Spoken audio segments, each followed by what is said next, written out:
We defended individual liberty by banning COVID vaccine mandates for government employees and publishing the potential risks related to the shot. And we took another step to expand education freedom by ensuring disabled students can attend the school that best fits their individual needs. And we protected the police officers who protect our constitutional officers and my family in keeping their security information and tactics exempt from Freedom of Information Act disclosure. We said we'd do it, and we got it done.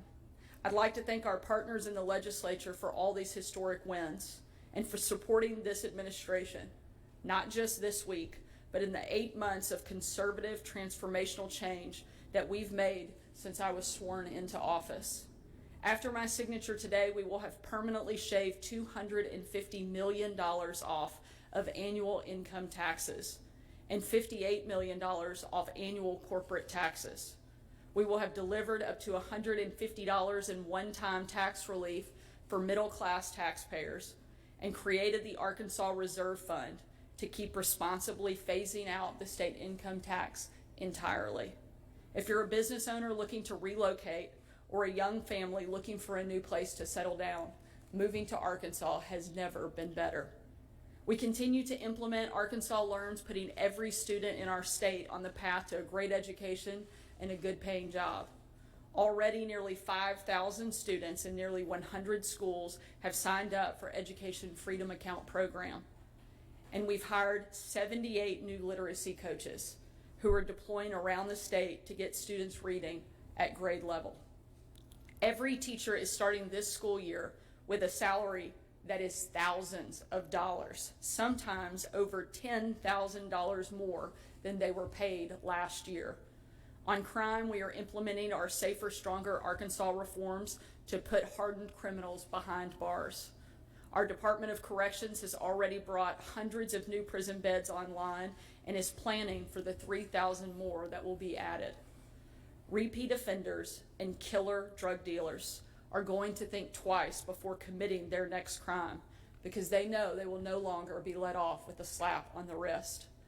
We are protecting our kids from online threats, and big tech companies are waging an all-out war on our state to prevent our reasonable reforms from going into effect. I say that if these abusive, addictive companies are this scared of us, we must be on target. And people around the country are looking to Arkansas as a bastion of normal in an ever crazier world. No more men playing women's sports, no more indoctrination in our schools, no more gender science experiments on our kids. This is what this administration and this legislature have been able to do in just 8 months. And we're not stopping here. We are breaking the status quo. We are bucking special interest, and we are making Arkansas the absolute best state in the union to live, to work, and to raise a family.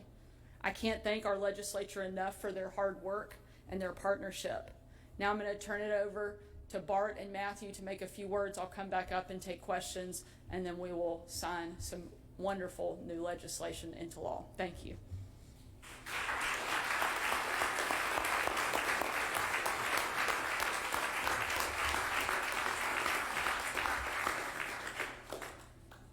Well, on behalf of the Senate in Arkansas, we want to say thank you for the people of Arkansas that have reached out to us through text, emails, phone calls, our constituents that have reached out to us with good feedback. And I think this has been a very successful week for the democratic process, for feedback from the people, and just success on everything that we came down here to do.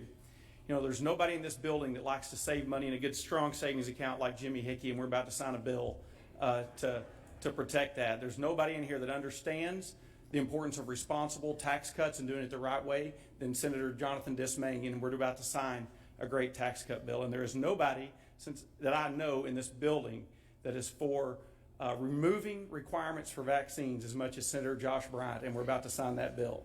And anyway, I thank the governor for calling us down here to do these very important things. Thank you to Speaker Shepard for working with us. Thank you to the people of Arkansas for your feedback this week.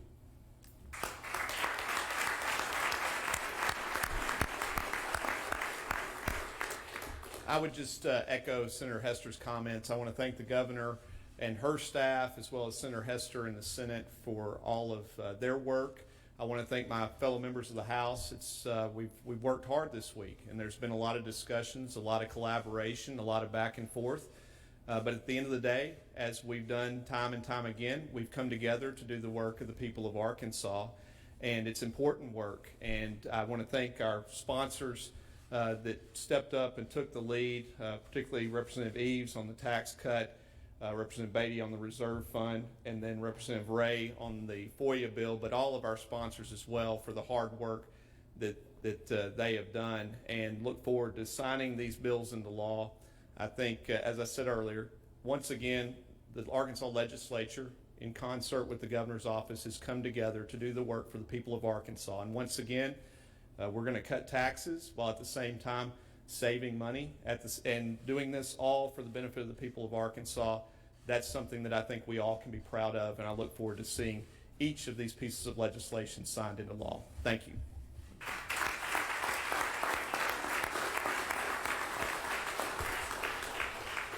Thank you, Speaker Shepherd and President Hester, and again, a huge thank you to all of the members of the legislature who have helped us have an incredibly successful 8 months. And with that, we'll happily take your questions.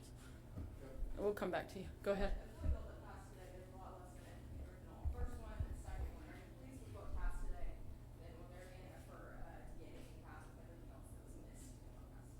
Absolutely. We've made it very clear that our number one priority was the safety component within the FOIA legislation. That's part of governing. You come in, we got exactly what we really needed that is critical, and we're not going to continue or not going to stop continuing to fight for more government efficiency and effectiveness. And I think this is just the beginning of that process. Go ahead. So much talk about the safety of you and your family. Do you now feel safe? Does this bill feel safer? I think it certainly helps. You know, the fact that I get to work with some of the bravest, most dedicated members of law enforcement gives me a great sense and peace of mind, but it also, my goal is to listen to them.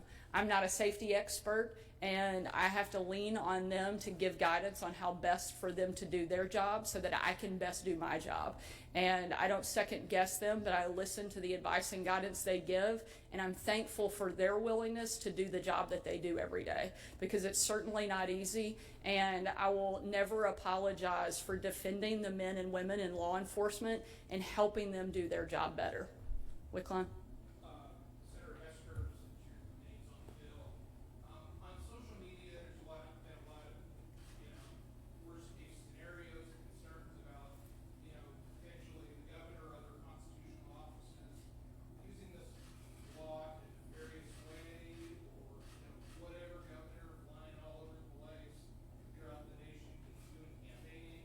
What safeguards for the taxpayer are in this legislation? Now, that's a great question. I'll tell you that number one safeguard is you elect legislators to come down here and represent you, and the legislature has the absolute ability through audit to see every one of those individual receipts. And I think almost all Arkansans can agree that anything that we think puts the governor's life or any governor at life at risk, we should keep safe.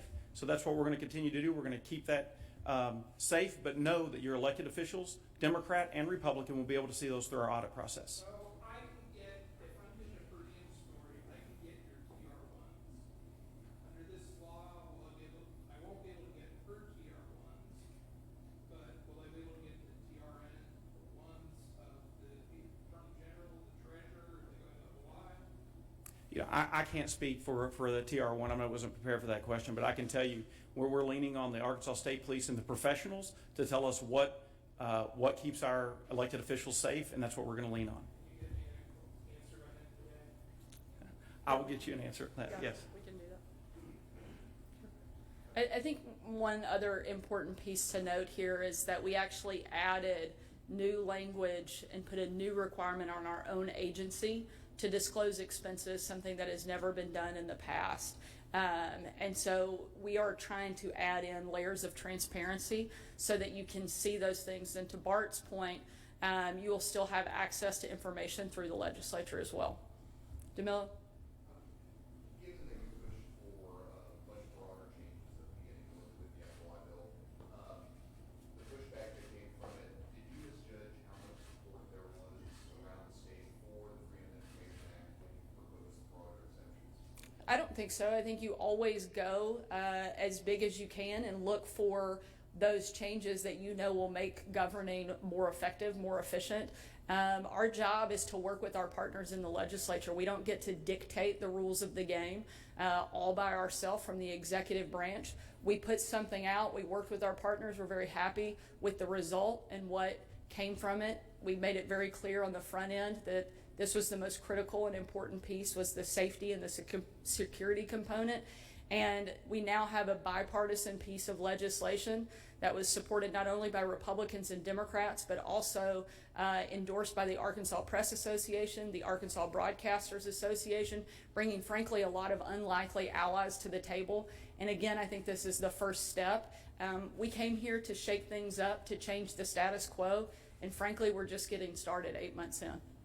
Do you plan on, if you do push for additional exemptions, do you plan on doing it in less of a compressed time period? You know, a lot of the complaints were, trying to do this during a special session.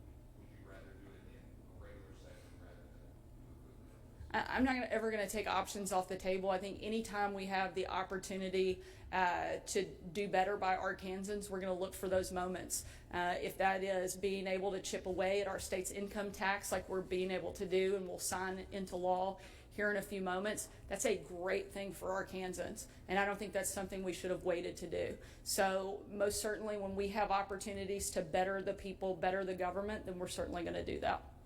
Take one last question. On the original FOI bill, there was like 40-something responses. There was a lot of support, but quickly, Monday, a lot of support started to fade away. Did you do a good enough job of communicating with lawmakers about what was in the bill before the session started?